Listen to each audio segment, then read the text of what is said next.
జ్యోతిష్య అభిలాష మిత్రులకు స్వాగతం.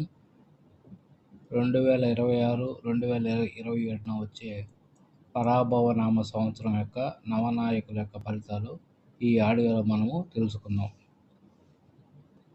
ఈ సంవత్సరం రాజు నీరసాధిపతి గురువు భగవానుడు, మంత్రి వచ్చి కుజుడు అవుతాడు అన్నమాట.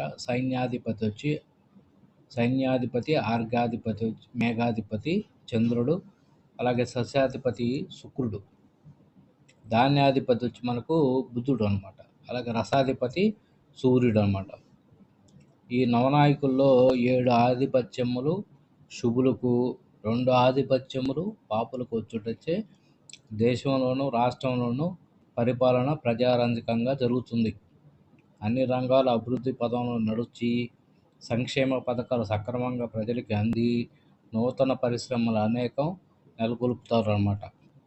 దేశీయ ఉత్పత్తి రంగం మంచి అభివృద్ధిని సాధిస్తుంది. దేశమంతటా సోలార్ పవర్ ప్రాజెక్టులు ఎక్కువగా నెలకొల్పుతారు. ఇతర దేశాల నుండి అనేక మంది భారతదేశంలో పరిశ్రమలు నెలకొల్పుటకు ఉత్సాహంగా ఉంటారన్నమాట. ఐటీ రంగం బాగుంటుంది. రియల్ ఎస్టేట్, భవన నిర్మాణ రంగం మంచి అభివృద్ధిని సాధిస్తుంది. ప్రపంచమంతటా ఆర్థిక మాంద్యం ఉన్నప్పటికీ మన దేశంలో అంతగా కనిపించదు. రైల్వేలు మరింత అభివృద్ధిని సాధిస్తాయి. రాష్ట్ర రాజధాని నిర్మాణం ముందుకు సాగుతుంది. ఈ సంవత్సరం 4 కుంచాల వర్షం, దేశంలోనూ రాష్ట్రంలోనూ మంచి వర్షాలు కురియను. నైరుతి ఈశాన్య ఋతుపవనములు సకాలంలో ప్రవేశించి అనుకూల వర్షములు కురియను. రాజకీయ సంబంధ అధికార మార్పులు దేశంలోనూ రాష్ట్రంలోనూ జరుగును. దేశంలోనూ రాష్ట్రంలోనూ జలాశయములందు నీరు సమృద్ధిగా ఉండును. ఆహార ధాన్యముల నిల్వలు అవసరానికి మించి ఉండును. పశ్చిమ ఆసియా దేశములలో యుద్ధములు అనివార్యమగును. సో అందుకే ఇరాను తన చుట్టూ ఉన్నటువంటి అనేక దేశాల మీద యుద్ధం ఇజ్రాయెల్, అమెరికాతో పాటు జరుగుతోంది. మన సరిహద్దు దేశములలో యుద్ధ వాతావరణం కూడా ఉంటుంది. మరొకసారి శత్రువులను చిత్తు చేయటంలో మన సైన్యము సఫలీకృతం అవుతుందన్నమాట. ప్రపంచమంతటా మన దేశఖ్యాతి పెరుగును. అంతరిక్ష పరిశోధనలు విజయవంతమగును. కొండ చర్యలు విరిగిపడి రహదారులు మూతపడను. ఈ సంవత్సరం పిడుగులు అధికంగా పడును.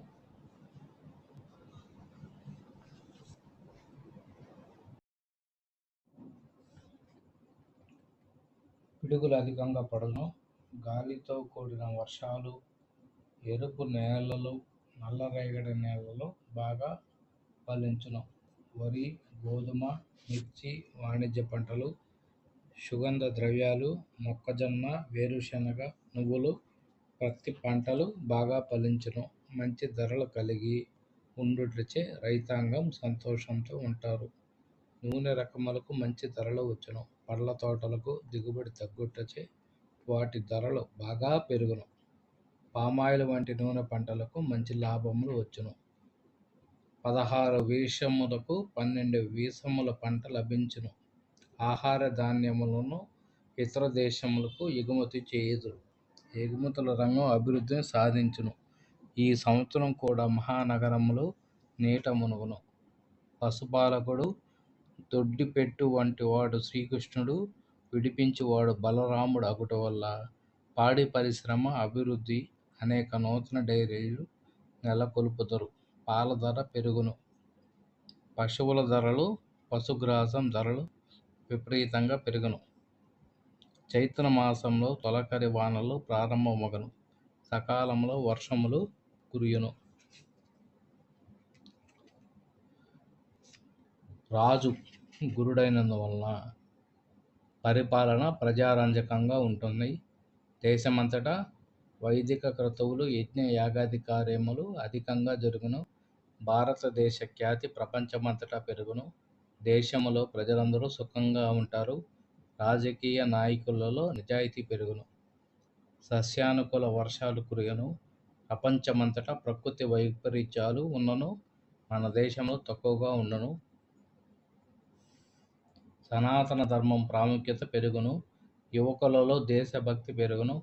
ఉప్పు, గంధకం, తగరం, రబ్బరు, శనగలు, వేరుశనగ, పంచదార, బెల్లం, పాలు, వాటి ఉత్పత్తులు, ప్రత్తి, తృణధాన్యాలు, ఉలవలు, గోధుమలు, బంగారం, వెండి, పాదరసం, బియ్యం ధరలు పెరుగును. నిల్వదారులకు విశేష లాభం. ఎగుమతులు బాగా పెరిగి వృద్ధిలో ఉండును. మంత్రి కుజుడైనందువలన ప్రపంచమంతటా యుద్ధ వాతావరణం ఉంటుంది. పశ్చిమ ఆసియా దేశాలలో, మన సరిహద్దు దేశాలలో ఉద్రిక్త వాతావరణం, యుద్ధ భయం కలుగును. ఈ సంవత్సరం దేశంలో రికార్డు స్థాయిలో అగ్ని ప్రమాదాలు, వాహన ప్రమాదాలు జరుగును. పెద్దదైన రైలు ప్రమాదాలు, విమాన ప్రమాదాలు ఉత్తరాది రాష్ట్రంలో జరుగును. అన్నదమ్ముల మధ్య విభేద భావాలు ఏర్పడును. ప్రతి కుటుంబంలో ఏదో ఒక సమస్యతో సతమతమగుదురు. కందుల ధరలు, ఎలక్ట్రానిక్స్ వస్తువుల ధరలు పెరుగును.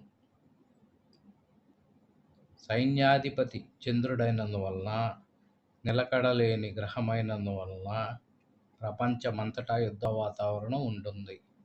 నాయకులు యుద్ధాలను కోరుకుంటారు. చాకచక్యంతో సైన్యమును నడిపించుదురు. అగ్రదేశాల నాయకులు సమావేశమగుదురు. ఆహార ధాన్యాల ఉత్పత్తి పెరుగుతుంది.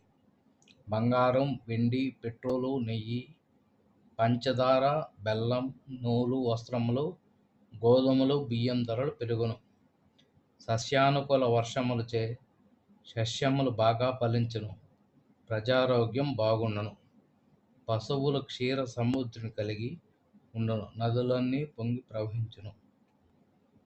సస్యాధిపతి శుక్రుడైనందువలన సమస్త ధాన్యములు విశేషంగా ఫలించును. తెల్లధాన్యము, తెల్లని భూములు బాగా ఫలించును. దేశమంతటా సుభిక్షం, ఆరోగ్య సంపదలు ఉండును. ధరల వృద్ధిలో ఉండును. వాణిజ్య రంగం అభివృద్ధిలో ఉంటుంది.